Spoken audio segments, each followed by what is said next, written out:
Lisa Martinez took a deep breath as the airlock doors slid open. This was it. First contact. Well, not exactly first contact, but humanity's first official meeting with the Galactic Council. As Earth's chosen ambassador, Lisa felt the weight of 7 billion lives on her shoulders. The hallway ahead glowed with soft blue light that seemed to come from nowhere and everywhere at once. Lisa stepped forward, her formal navy blue suit a stark contrast to the iridescent walls.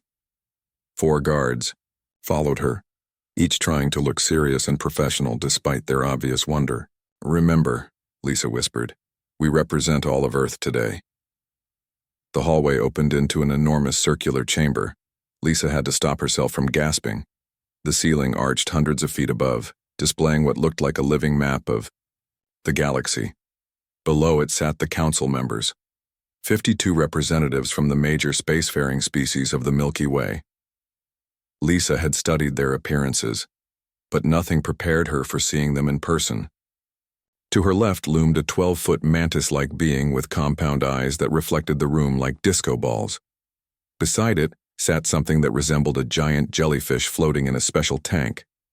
Across the chamber, a group of reptilian beings with scales that changed colors watched her closely. "Welcome, human representative," boomed a voice that seemed to come from everywhere. Lisa identified the speaker as Zix Voon, the mantis-like chairperson of the council. "We have awaited this moment with great curiosity." Lisa stepped onto the speaking platform. "Honorable members of the Galactic Council, I bring greetings from Earth. We are—" "Oh my stars, look at those eyes," interrupted a small furry creature with 6 limbs. "They're so round and wet. Do all humans have such adorable visual organs?" Lisa blinked in confusion. Yes, this is standard human anatomy." Murmurs spread around the room. Lisa noticed several council members leaning forward in their seats, staring at her with what seemed like, "Was that delight?" "Please continue, tiny predator," said Zix Voon, waving one blade-like arm. Lisa cleared her throat. "As I was saying, humanity is honored to join the galactic community. We bring with us thousands of years of culture, art, science, and—" "It makes sound vibrations with its food hole. How efficient," said a gelatinous being, its body rippling with what might have been excitement. Lisa frowned. This wasn't going how she expected. "With respect, counselors, I'm here to discuss serious matters of diplomacy and trade." Of course, Zix Voon said. But something in the alien's posture suggested it was humoring her. "Please share your species' achievements." Relieved to be back on track, Lisa activated her tablet and projected images of Earth's greatest accomplishments onto the chamber's central display. The Great Wall, the International Space Station, quantum computers, renewable energy farms. "As you can see, though we are younger than many council species, we have made significant progress in—" "It brought pictures," squealed the furry creature. "Look how proud it is of its little buildings." Several council members made sounds that Lisa's translator rendered as "aw." Lisa felt her face grow hot. "These aren't little buildings. The Great Wall can be seen from orbit. Our Hadron Collider has advanced particle physics beyond—" "The tiny thing is getting upset," rumbled a massive rock-like being. "Its face is changing color. Is it a threat display?" "No, I believe it's called blushing," replied a tall, willowy alien with 4 arms. "Their skin changes color with emotional states. Utterly charming." Lisa took a deep breath. "Members of the council, I am here as an equal representative of a sovereign world. We seek mutual respect and it thinks its people," hooted something that looked like a cross between an owl and an octopus. The chamber erupted in what Lisa's translator identified as laughter. Her guards shifted uncomfortably behind her. Zix Voon raised 4 limbs, silencing the room. "Ambassador, please forgive my colleagues' enthusiasm. It's just that humans are— how do I put this delicately? You're the most adorable apex predators we've encountered in 10,000 years of space exploration." Lisa stared. "Adorable? We've split the atom. We've mapped our genome. We've developed AI. We're not pets." This only seemed to delight the council more. A reptilian being approached her platform, towering over her. "I am Emperor Krex of the Draconian Empire. We have studied your species with great interest." The massive alien extended a clawed hand. "May I request the human greeting ritual known as a high five?" Lisa stood speechless. The Emperor of the Draconians, rulers of 87 star systems, wanted a high five. Behind her, one of the guards coughed to cover a laugh. Feeling utterly ridiculous but seeing no diplomatic alternative, Lisa raised her hand and gently slapped the Emperor's enormous scaled palm. The Emperor's face split into what might have been a smile, revealing rows of teeth like steak knives. Delightful, exactly as our research indicated. For the next 3 hours, Lisa tried desperately to discuss trade agreements, technological exchange, and Earth's application for protected status. Instead, she found herself fielding questions about human pets. "You keep smaller animals as companions, how wonderfully primitive." "Human food. You still chew organic matter? Precious. And human reproduction. Your young emerge fully formed, but completely helpless? And you find this cute?" By the time the session ended, Lisa had been photographed with 27 council members, had her hair touched by several ambassadors who couldn't believe its fibrous texture, and had explained 5 times that yes, humans needed to rest approximately 8 hours per day. "We shall continue tomorrow," Zixvoon announced. "The human needs its sleep cycle." As Lisa was escorted to her quarters, she heard Zixvoon call the council into private session. Using a translator trick she'd discovered earlier, she adjusted her device to eavesdrop on their conversation. "This is worse than we feared," Zixvoon was saying. "The humans are deploying their adorableness at maximum intensity. Did you see how its eyes glistened when it became frustrated? I nearly approved its trade agreement on the spot." "It's a natural weapon," growled Emperor Krex. "My protective instincts activated immediately. I wanted to give it my dessert portion, and a shiny object."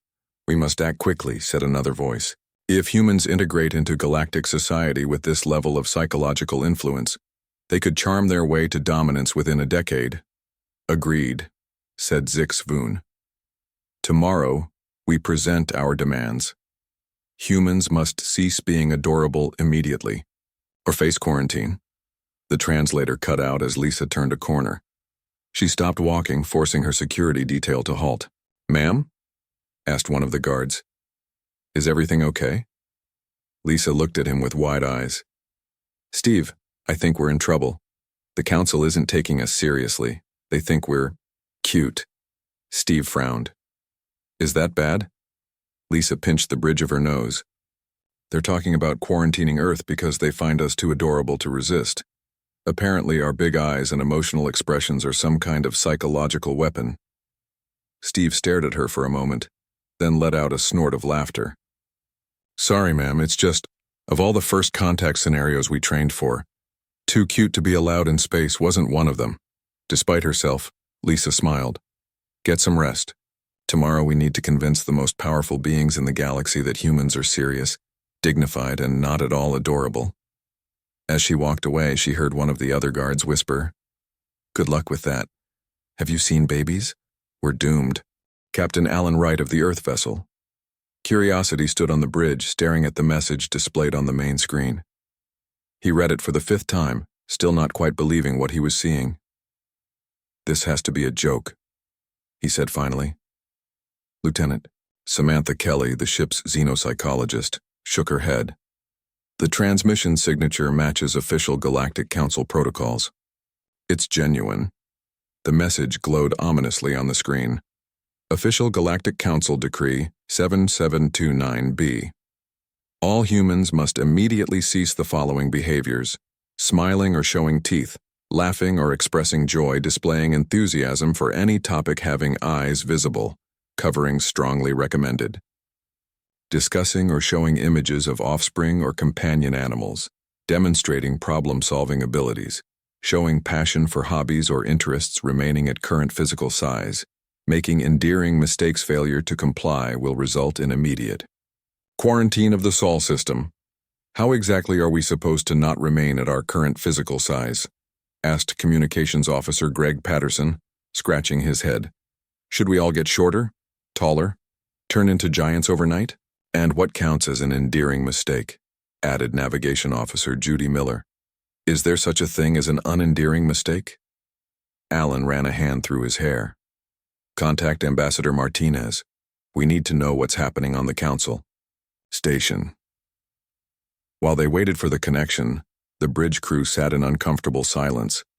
The Curiosity had been one of the first human ships permitted to travel beyond the solar system after Earth's official recognition by the Galactic Council. Now it seemed that recognition might be short-lived. The screen flickered and Lisa Martinez's tired face appeared. Dark circles under her eyes suggested she hadn't slept much. Captain Wright, she said. I assume you received the Council's demands? We did. Ambassador, what's going on? Is this some kind of test? Lisa sighed. I wish it were. The Council has decided that humans are too adorable to be allowed unrestricted access to galactic society. They believe our physical appearance and behaviors constitute a form of psychological manipulation. Alan stared at her. They think we're weaponizing cuteness? Essentially, yes. During yesterday's session, I couldn't get a single serious response. They kept interrupting my presentation to comment on how precious humans are when we talk about our achievements. Greg snorted, then quickly covered his mouth. That's exactly what they're talking about, Lisa said, pointing at Greg. They find our emotional expressiveness dangerously endearing. Emperor Krex of the Draconians admitted that seeing me get frustrated made him want to give me his dessert. This is absurd, Alan said. We can't change our biology or basic behavior. Patterns. That's what I told them, Lisa replied. They're reconvening in 2 hours to hear our official response. But I need to warn you. They're serious about the quarantine threat. There are already Council warships moving into position near major jump points. After the call ended, Alan gathered his senior officers in the conference room. The mood was tense. Options? He asked. Samantha Kelly spoke first. From a psychological perspective, we're dealing with a serious cross-species misunderstanding. Many of the traits they find adorable are evolutionary adaptations that helped us survive. Our eyes, for instance, they're larger proportionally than many species, which helps with social bonding. So we can't change how we look, Alan said. What about behavior? We could try to appear more intimidating, suggested Security Chief Ben Carson. Speak in deeper voices, scowl more, that sort of thing. Greg shook his head. That might backfire. Remember how some people think angry cats are cute? What if we lean into it? Judy offered. If they think we're adorable, maybe we can use that? And confirm their suspicions that we're manipulating them? Samantha replied. I don't think so. Meanwhile, on Earth, similar conversations were happening in government offices around the world. In Washington, President Nicole Hoffman stood before the United Nations General Assembly, reading the Council's demands. These demands are not just unreasonable, they're impossible, she concluded. We cannot change our fundamental nature. The delegate from Japan raised his hand. Have we considered partial compliance? Perhaps we could wear sunglasses to hide our adorable eyes? Or speak in monotones, suggested the Brazilian representative. This is ridiculous, said the Russian delegate. We are not children to be called cute by these aliens. We are a proud species with a rich history. A history that includes keeping animals because we think they're cute, the French delegate pointed out. Perhaps we are being hypocritical. Do we not coo over kittens? Do we not find baby pandas adorable? Maybe we should try to understand their perspective. President Hoffman raised her hands for quiet. Understanding is one thing. Changing our biological makeup is another. I've spoken with leading scientists and they confirm we cannot simply stop being human.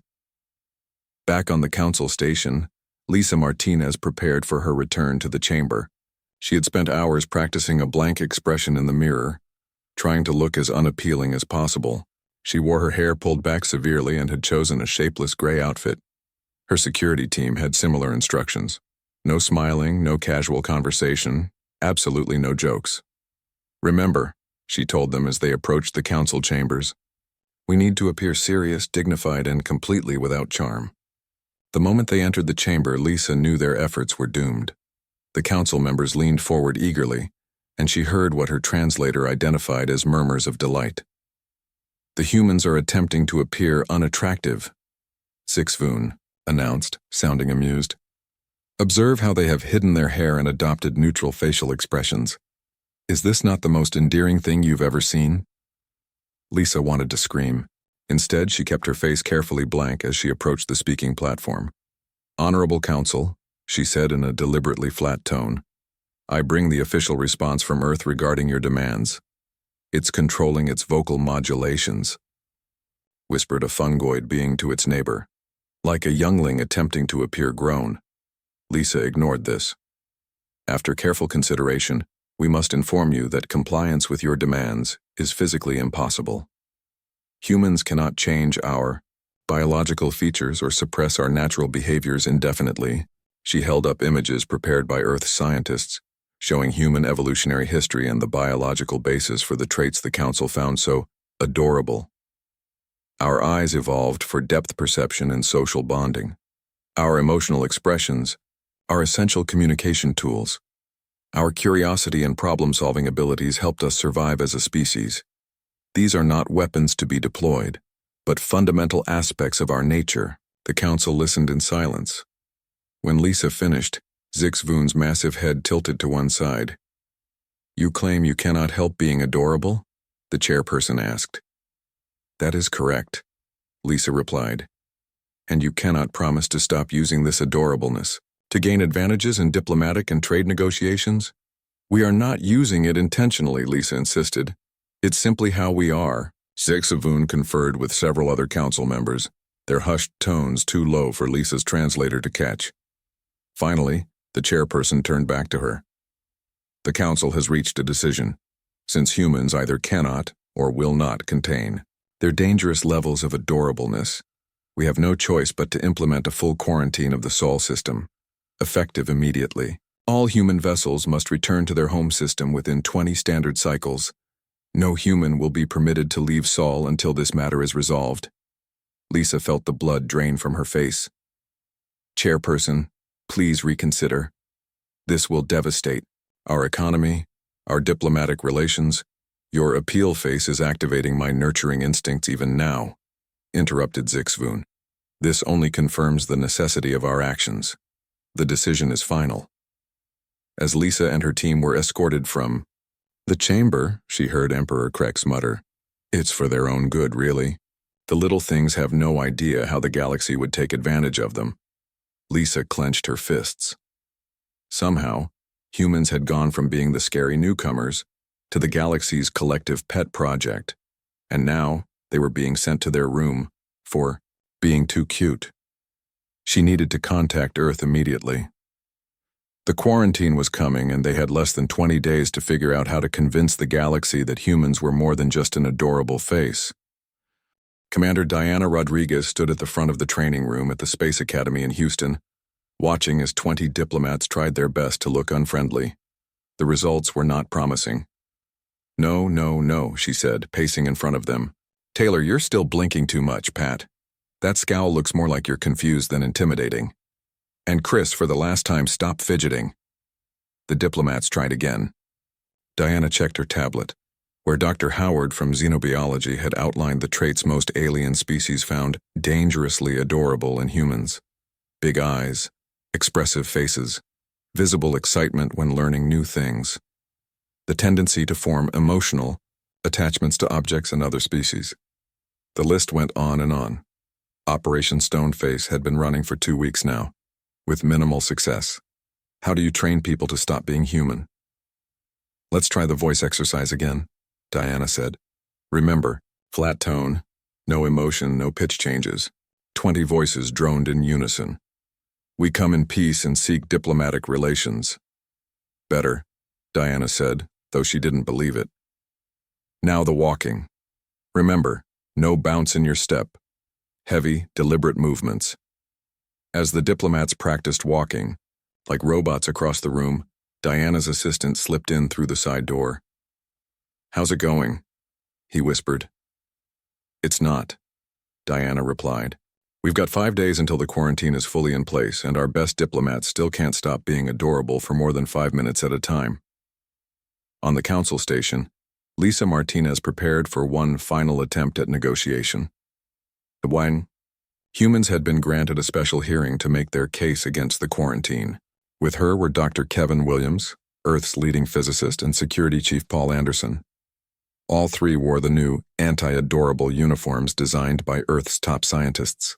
Severe black outfits with stiff collars and built-in shoulder pads to make them appear more angular. They wore special contacts that made their eyes look less round and had practiced speaking in monotones for days. Kevin fidgeted with his collar. "This thing itches like crazy."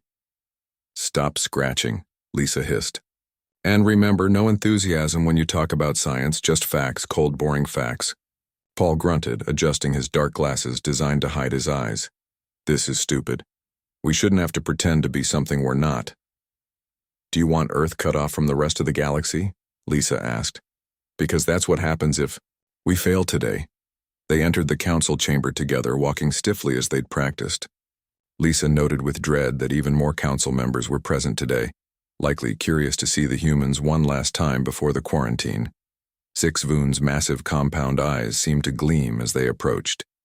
"The humans return, and they have brought more examples of their species."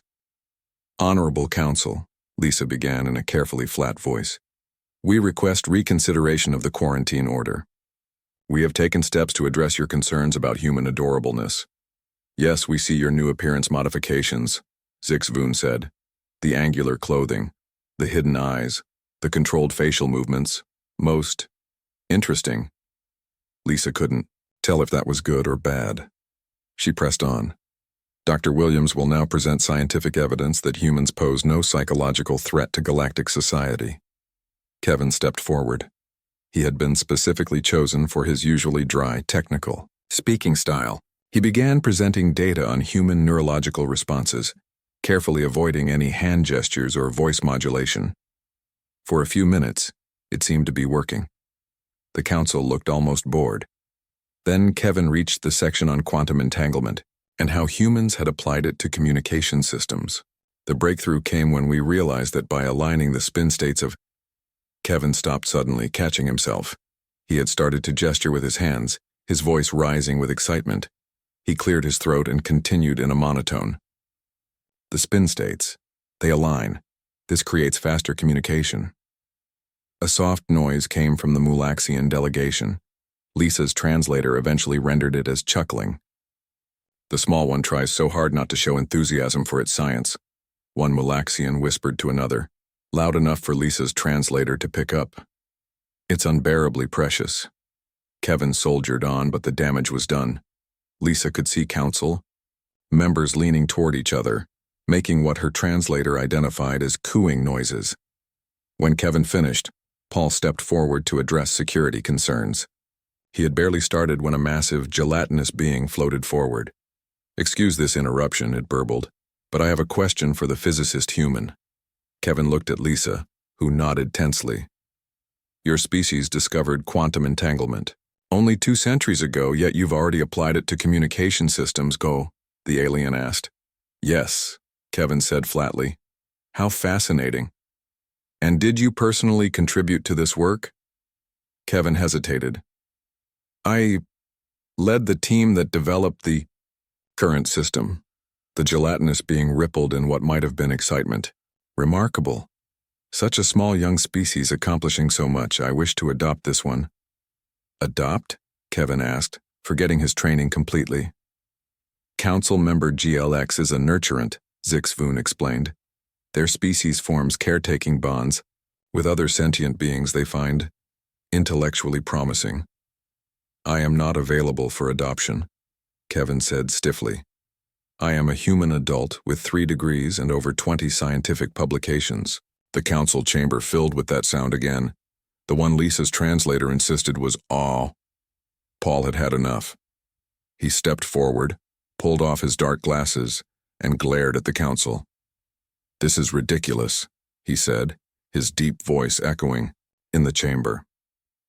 "We are not pets, we are not children. We are a species that has survived ice ages, plagues, and our own violent tendencies. We've split the atom, mapped our genome, and reached for the stars. Yes, we're smaller than many of you. Yes, we show emotion. Yes, we get excited about discovery. These aren't weaknesses. They're the traits that got us here. Lisa wanted to hide her face. Paul's passionate speech was exactly what they were supposed to avoid. But to her surprise, the council had gone completely silent. For a long moment, no one spoke. Then Zixvoon leaned forward.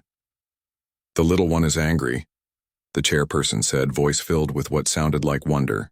"It defends its dignity with such adorable defensiveness." Paul's face reddened. "Did you not hear a word I said?" "Every word," said Emperor Krex, moving closer. "And each one only confirms our decision. You humans are dangerous precisely because you do not realize the effect you have. Your passion, your determination, your, what's the word? Pluck. It makes other species want to help you, protect you, give you things." Lisa stepped forward. "Then guide us. If we're as young as you say, help us understand instead of isolating us." Zixvoon conferred briefly with other council members, then turned back to the humans. "Your argument has been considered, but the decision stands. The quarantine will proceed as planned. For your own protection and the stability of galactic society, humans must remain in the Sol system until you have evolved beyond your current state." Outside the chamber, Kevin punched a wall, then winced and shook his hand. "Well, that couldn't have gone worse," he muttered. Lisa wasn't so sure. She had noticed something interesting during Paul's outburst. The way the council had gone quiet, the look of surprise on some alien faces. Not all species had agreed with Zixvoon's assessment. "Maybe we've been going about this all wrong," she said slowly. "We've been trying to be less human. But what if the solution is to be more human, to show them exactly who we are?" Paul looked at her like she'd gone mad. "Didn't you hear them? They think we're too adorable already." "Yes," Lisa said, a small smile forming. "And that means they're paying attention. Maybe it's time we stopped fighting our reputation and started using it." As they walked back to their quarters, Lisa's mind raced with new possibilities. If the council thought humans were cute and non-threatening, perhaps that gave humans an advantage they hadn't considered. People often underestimated those they found adorable. And in Lisa's experience, being underestimated could be a very powerful position indeed. Captain Alan Wright stared out the viewport of the Curiosity at the massive quarantine ships that now surrounded the jump point. The ships were at least 3 times the size of the largest Earth vessel, with strange glowing patterns along their hulls. There would be no sneaking past them. "Captain, incoming transmission from Galactic Enforcement," said Greg from his communications station. Alan sighed. "Put it through." A reptilian face appeared on screen. "Earth vessel Curiosity, you have 48 standard hours to return to your home system before the quarantine is fully active. After that time, any human vessels found outside the Sol boundary will be impounded." "Understood," Alan replied. "But we have a problem. We're low on fuel. We won't make it back to Sol without a stop at Outpost Kappa 9. The reptilian officer's eyes narrowed. "Very well. You may dock at Kappa 9 for essential supplies only. An enforcement officer will accompany your crew to ensure compliance." When the transmission ended, Samantha turned to Alan. "Are we really low on fuel?" Alan gave a small smile. "Low enough to justify a stop. I want to find out what the rest of the galaxy thinks about this quarantine. The Council doesn't speak for everyone." Outpost Kappa 9 was a sprawling space station, at the edge of what humans called the Orion Arm. It served as a trading hub for dozens of species, many not represented on the Galactic Council. As the Curiosity docked, Alan could see the busy activity through the viewports, ships of all shapes and sizes loading and unloading cargo. "Remember," Alan told his crew as they prepared to disembark, "we're here for fuel and supplies. Don't cause trouble." The enforcement officer assigned to them was named Grex, a tall, thin being with pale blue skin and 4 arms. He watched silently as the humans arranged for fuel and supplies. Alan noticed the other aliens on the station staring at them, some whispering to each other as they passed. "Is there a problem?" Alan asked Grex, nodding toward a group of insectoid beings that seemed to be pointing at them. "You are the first humans many of these people have seen in person," Grex said. "There is much curiosity about your kind." Samantha leaned closer to Alan. "They're talking about us like we're zoo animals." Alan was about to reply when a voice called out from behind them. "Captain Wright? Alan Wright of Earth?" Alan turned to see a feline-like alien approaching, walking on two legs with a slight bounce. It wore what looked like a trader's vest with many pockets. "I am Kultok," the alien said, extending a paw. "Trader and information broker. May we speak privately?" He glanced at Grex. "With your escort's permission, of course." Grex seemed hesitant but nodded. "You may use the station's lounge. I will observe from a distance." The lounge was a large room with viewports overlooking space. Various aliens sat at tables drinking or eating substances Alan couldn't identify. Kultok led them to a quiet corner. "I heard humans were docking here today," Kultok said, his whiskers twitching. "I have been following the Council's decision with great interest." "You and everyone else," Alan said. "I don't suppose you know why they're so afraid of us being adorable?" Kultok's ears perked up. "Afraid? Is that what you think this is about?" "Isn't it? They're quarantining an entire species because we smile too much." Kultok made a sound that might have been laughter. "Captain, the Council species are not afraid of humans. They are afraid of what you represent, which is change." Kultok leaned closer. "For thousands of years, the Council has maintained a certain order. Species are classified by their traits. Some are builders, some are thinkers, some are warriors. Each knows their place." "And what are humans?" Samantha asked. "That's just it," said Kultok.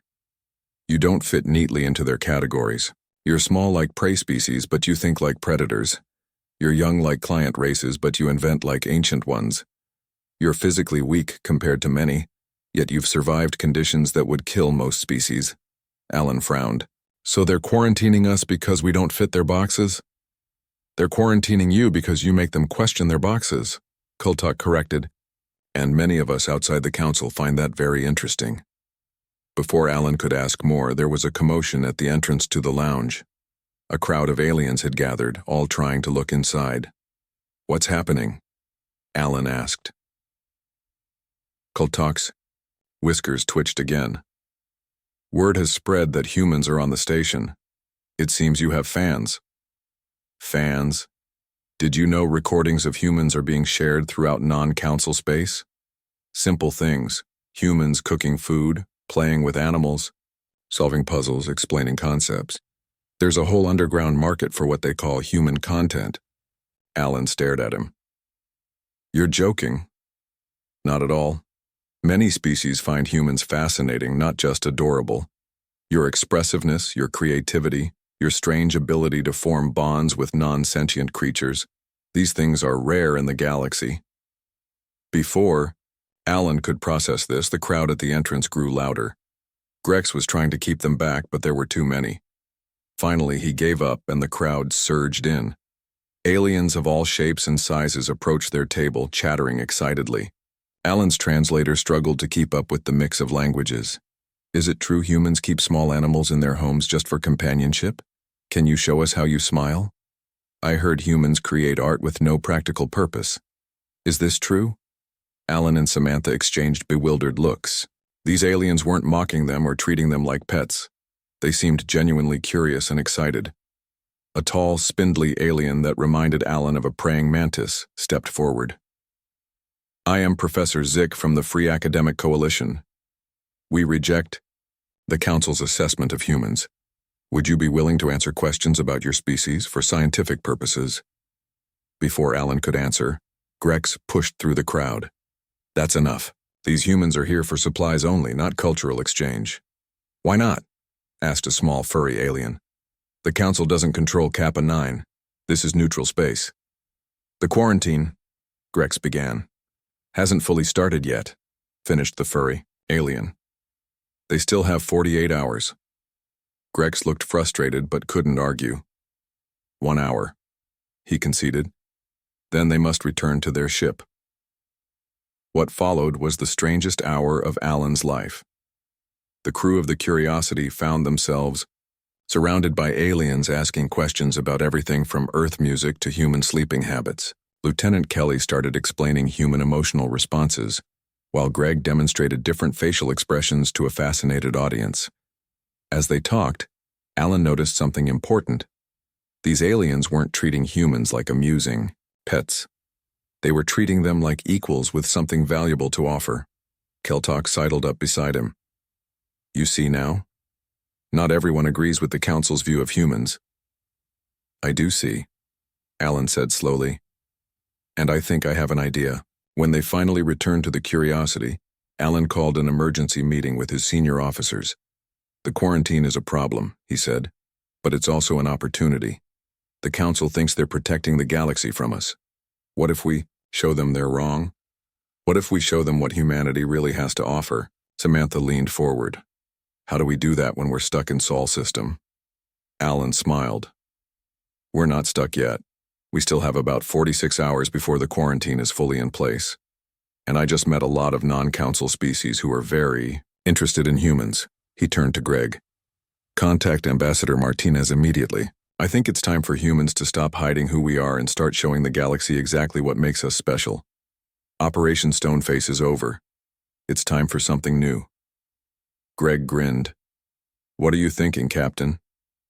Alan's eyes gleamed with determination. I'm thinking it's time for Operation Adorableness Offensive. Lisa Martinez stared at her tablet in disbelief. Captain Wright wants to do what? Paul leaned over her shoulder to look at the message. Operation Adorableness Offensive. Is he serious? Apparently, yes, Lisa said, reading further.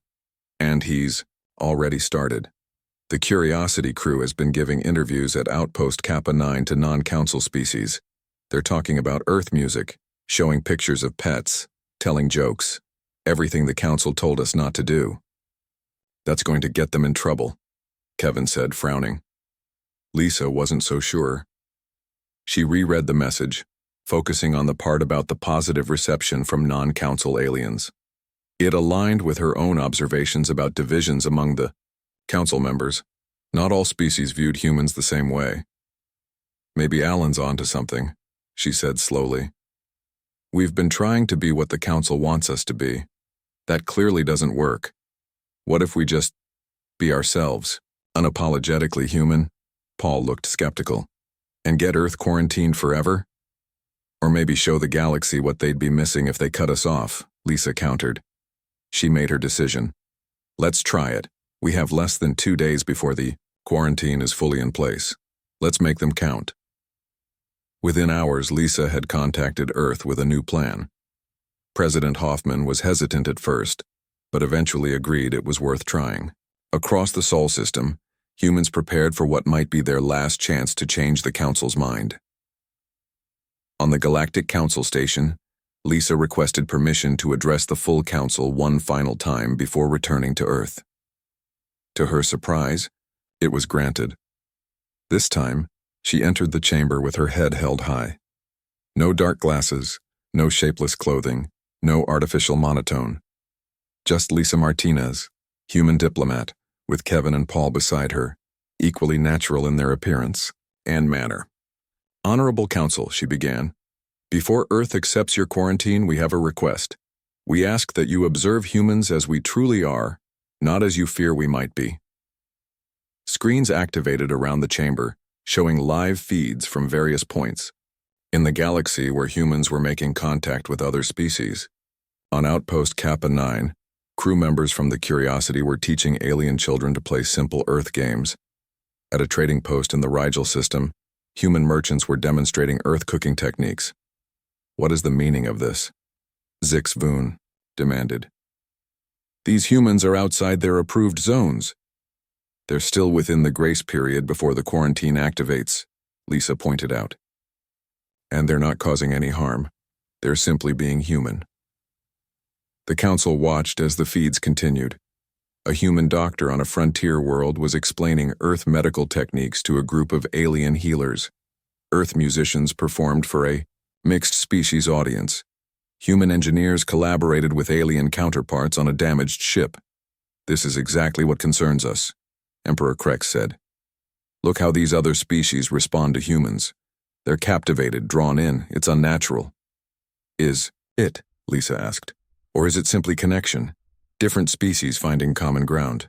As they debated, an urgent message came through on the main communication channel. A massive solar flare had struck a small outpost near the Mantidean homeworld.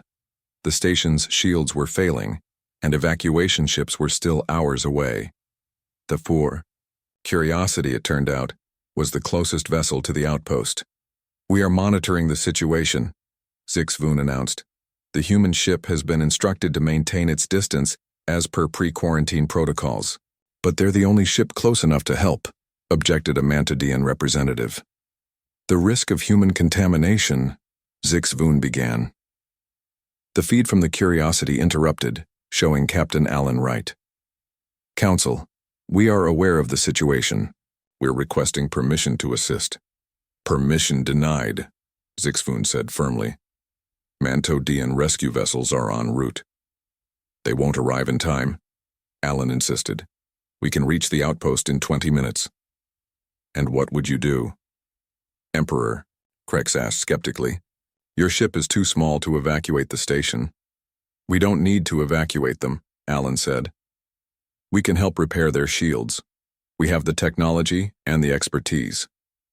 There was a tense silence as the council deliberated. Finally, grudgingly, Zixvoon gave permission. The chamber watched as the Curiosity docked with the damaged outpost. Human engineers in spacesuits worked alongside Mantidean staff to repair the shield generators. The solar radiation was intense, damaging equipment and making the work dangerous. Then something unexpected happened. A Mantidean hatchling hidden during the evacuation emerged from a ventilation shaft directly in the path of a collapsing support beam. Without hesitation, a young human woman, identified by her suit as Olivia Brown, junior engineer, threw herself forward. She pushed the hatchling clear and took the full force of the falling beam. The council chamber went completely silent. Olivia was injured but alive. As medics rushed to help her, a reporter asked why she had risked her life for an alien child. Her answer translated across the galaxy. Anyone would have done the same. Those simple words seemed to echo in the council chamber. Would they? Asked a quiet voice. It was the Mantidean representative. Would any species risk themselves for another's young? Without hesitation? Without calculation of benefit? Lisa watched the council members exchange glances. For once, they seemed at a loss. This is what we've been trying to tell you, she said gently. Yes, humans are emotional. Yes, we form attachments easily. Yes, we get excited about new things, but these traits aren't weapons or manipulation tactics. They're just who we are. For 3 days, the council debated while the quarantine deadline passed.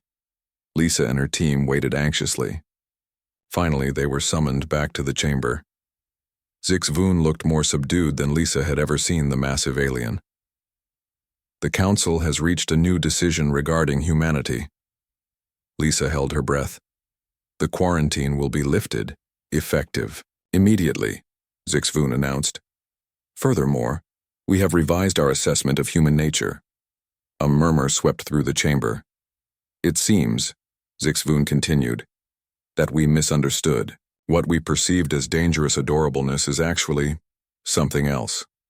A capacity for connection, for empathy across species barriers, for enthusiasm that inspires, rather than manipulates. Emperor Krex stepped forward.